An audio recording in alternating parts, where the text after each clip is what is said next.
एक दंत संकष्टी चतुर्थी व्रत कथा। सतयुग में 100 यज्ञ करने वाला पृथु नाम का एक राजा राज्य करता था।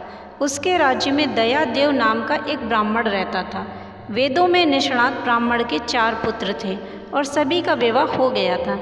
चारों बहुओं में बड़ी बहू अपनी सास से कहने लगी, हे माता जी, मैं बचपन से ही संकटनाशक गणेश चतुर्थी का व्रत करती हुई आई हूँ। कृपया करके मुझे यहाँ भी चतुर्थी का व्रत रखने की अनुमति प्रदान करें। बहू की बात सुनकर सास ने कहा, बहू, तुम सभी बहुओं में बड़ी और श्रेष्ठ हो।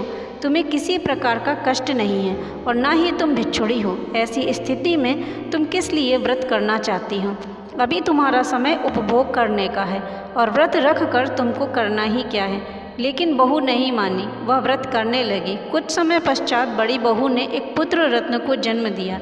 जैसे ही सास को पता चला कि बहू अभी भी व्रत कर रही है तो उसने बहू को व्रत छोड़ने के लिए बाध्य किया। ऐसा करने से गणेश जी नाराज हो गए।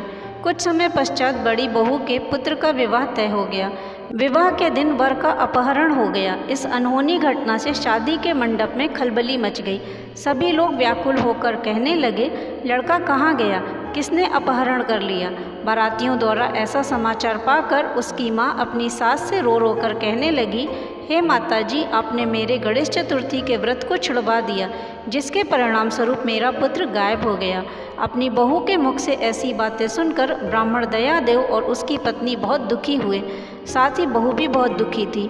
पुत्र के लिए दुखी बहू प्रत्येक मास गणेश चतुर्थी का व्रत करने लगी। एक समय की बात है कि गणेश जी एक वैद्यज्ञ और दुर्बल ब्राह्मण का रूप धारण करके भिक्षाटन के लिए बड़ी बहू के घर आए। ब्राह्मण ने कहा, हे बेटी, मुझे भिक्षा स्वरूप इतना भोजन दो कि मेरी क्षुधा शांत हो जाए।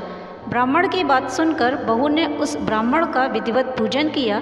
भक्तिपूर्वक भोजन कराने के बाद बहू ने ब्राह्मण को वस्त्र आदि भेंट किए। बहू की सेवा से संतुष्ट होकर ब्राह्मण ने कहा, हे कल्याणी, हम तुम पर प्रसन्न हैं। तुम अपनी इच्छा के अनुकूल मुझसे वरदान प्राप्त कर सकती हो। मैं ब्राह्मण वेशधारी गणेश हूँ और तुम्हारी प्रीति के कारण यहाँ आया हूँ। ब्राह्मण की बात सुनकर बहू हाथ जोड़कर निवेदन करने लगी, हे विघ्नेश्वर, अगर आप मुझ पर प्रसन्न हैं तो मुझे मेरे पुत्र के दर्शन करा दीजिए। बहू की बात सुनकर गणेश जी ने कहा कि तुम जो चाहती हो वही होगा, शीघ्र ही तुम्हारा पुत्र आएगा। बहू को इस प्रकार का वरदान देकर गणेश जी अंतर्ध्यान हो गए। कुछ समय पश्चात बहू का पुत्र घर वापस आ गया। सभी बहुत प्रसन्न हुए। विधि के अनुसार बहू के बेटे का विवाह संपन्न कराया गया। इस प्रकार ज्येष्ठ माह के कृष्ण पक्ष की चतुर्थी तिथि का व्रत करने से सभी प्रकार की मनोकामनाओं की पूर्ति होती है। तो बोलो जय गणेश भगवान की।